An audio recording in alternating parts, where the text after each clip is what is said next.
Hey, what's up everybody?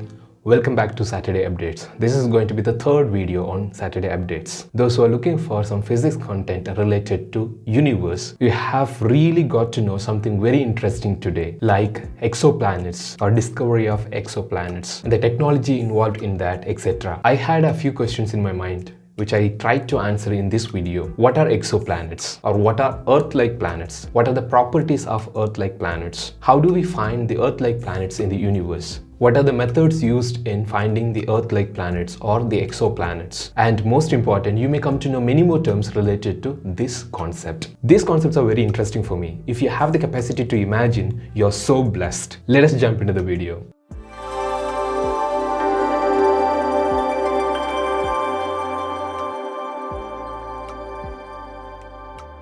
If you are new here, please consider subscribing our channel. Hit that subscribe button. Let us start to understand from the basics. We have observable universe in which thousands of galaxies are there.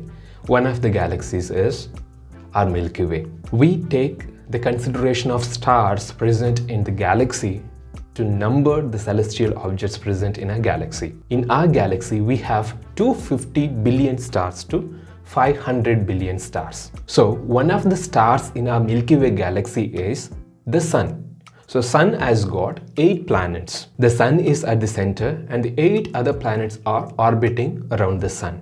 We have called it as heliocentric model. Just keep this in mind. Now let us see what are exoplanets. It is very simple. Let us imagine we have another star XYZ, and this star contains a number of planets like ABCD, and these planets ABCD orbit around this star called XYZ. Then we can call these 4 planets ABCD as exoplanets. In simple words, planets that orbit around other stars are called as exoplanets. It is very hard to see them with telescopes because they are hidden by the bright glare of the star they orbit.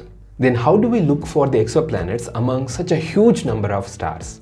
There are 2 ways to search for the exoplanets. First one, by finding the oblique stars. Oblique star, pretty simple, means a star which has planets doesn't orbit perfectly around its center. Instead of being at the center and orbiting, it will be moving around its center. We call it as oblique star. Using this method, astronomers found hundreds of exoplanets in our galaxy. Wobbling can be found if the planets are like Jupiter or larger than that. For Earth-like planets, that is smaller planets, wobbling will be very less. We will not be able to notice. If we fail to find the wobbling, then we will fail to find the exoplanets. So the scientists developed the second method called transit method. Along with the transit method, let us also see one of the missions of NASA which helped to detect a number of exoplanets. To find Earth-like planets among the exoplanets, NASA launched a spacecraft called Kepler on March 7, 2009. Kepler looked for Earth-like planets among the exoplanets in the habitable zone where life is possible. But Kepler did not use the method called wobbling. Instead, it used the method called transit. Let us see what is transit. Transit method. Easy to understand. In the last Saturday update, we talked about solar eclipse. Similar idea is used in the transit method. To understand this, let us imagine 3 things. First one, a star. Second one, a planet. And then the space telescope that we have launched, Kepler. When the planet is orbiting in front of the star, that is when it is moving in front of the star, where the star looks little less bright. With the help of change in the brightness of star, astronomers are able to figure out the size of the planet, the temperature of the planet, the distance between the star and the planet, and the possibility of water on the planet, and finally whether life is possible on that planet. Kepler served NASA for 9 years, 7 months and 23 days. During its lifetime, it observed 530,506 stars and detected 2,662 Earth-like planets. Kepler's retirement was announced on October 30th, 2018. There are 500 billions of stars in our galaxy. Do we have just 2,662 Earth-like planets? Possibly, how many Earth-like planets might be there in our galaxy? According to news estimation from the University of British Columbia, there may be as many as 1 Earth-like planet for every 5 Sun-like stars in our Milky Way galaxy. This number was estimated by the astronomers from the University of British Columbia using the data from NASA's Kepler mission. You heard me saying Earth-like planet. What are the characteristics of Earth-like planet? If you have to consider a planet as Earth-like planet, then it should have the following features. First one, the planet must be rocky. And the second one, roughly it should be of Earth's size. And the third one, it must orbit a star. The fourth one, most important one, the planet must orbit in the habitable zone of the star. Here, what is this habitable zone? For those of you who do not have any idea about habitable zone, here I would like to give you an example. Our solar system has Sun at the center and 8 planets. And these 8 planets orbit around the Sun. But life is possible only on Earth. It's because of the most important thing. That is the distance between the Sun and the Earth. How the distance will affect the life on our planet Earth. The distance between the Sun and Earth decides the temperature on the Earth. Just imagine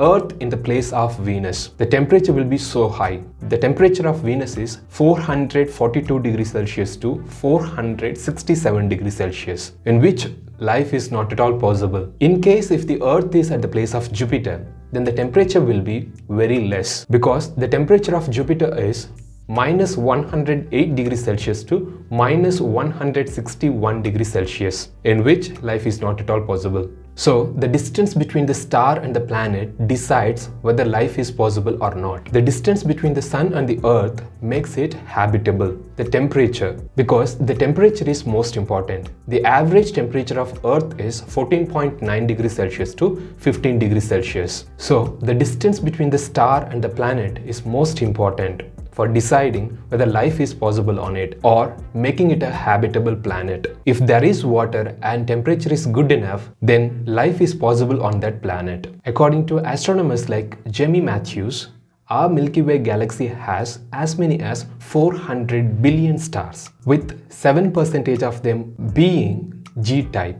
That means less than 6 billion stars might have the Earth-like planets in our galaxy. You heard me saying G-type. What is this G-type of star? We are born on Earth.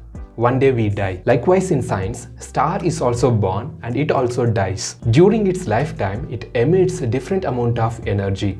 Based on the amount of energy emitted by the star, depending upon its size and the fuel present in it, we categorize them. One of the types or categories is G-type star.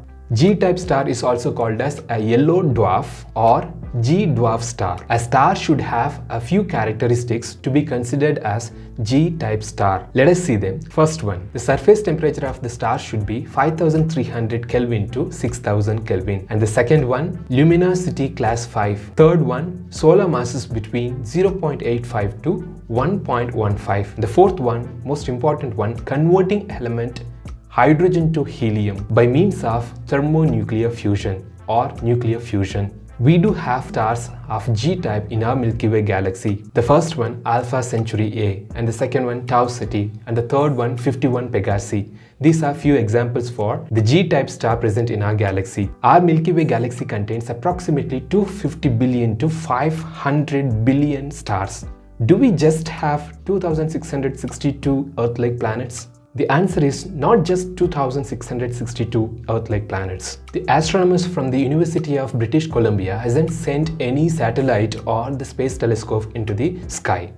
But how were they able to say or predict there could be 6 billion Earth-like planets in our Milky Way galaxy? It is with the help of simulations or computer simulations. What is simulation? The simulation is a very big concept. Let us just see what is simulation in this video. It is approximate imitation of the operation of a process or a system that represents its operation over time. That is a very complex computer program in which we feed the data which is required for the program, and this program gives us a possible output. The same method is used by the astronomers of the University of British Columbia, by which they are able to say there could be 6 billion Earth-like planets in our Milky Way galaxy. In the near future, with the help of space telescopes, we may come to know many more Earth-like planets in our Milky Way galaxy. If you find this video useful, give me a thumbs up. If you feel your friends also should know about this topic, please support me by sharing the links with them. If you have any questions